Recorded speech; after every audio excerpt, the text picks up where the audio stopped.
All the major freight railroads are negotiating with their 12 unions right now, trying to hammer out a deal.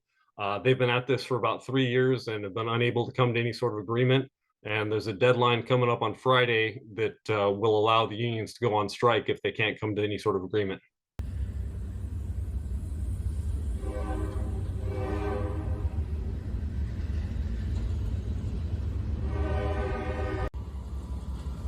So this includes Union Pacific, BNSF, Norfolk Southern, CSX, Kansas City Southern, and a number of other railroads that all bargain together with their unions.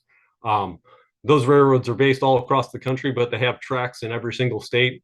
And they serve businesses in every industry, delivering raw materials that factories use and refineries need to make gasoline. They also deliver a lot of consumer products.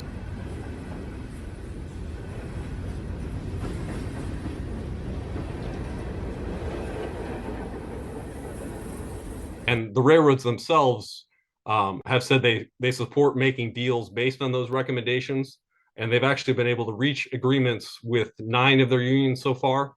But there are 2 key unions that are still holding out. Those are the ones that represent engineers and conductors, the folks that drive the trains. They have some of the most concerns about scheduling issues and working conditions at the railroads.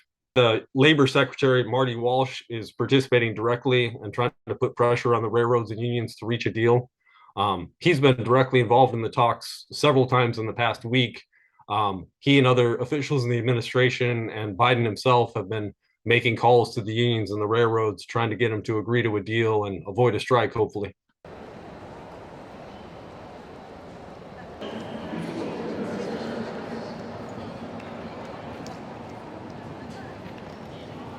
Business groups say that a railroad strike could worsen inflation, lead to price increases, and potentially force a lot of businesses to shut down and maybe even lay off workers if they can't get the materials they need from railroads.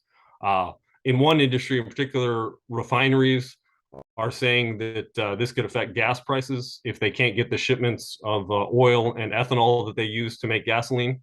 A lot of that moves across rails in addition to the pipelines that supply refineries. They do depend a lot on railroad shipments.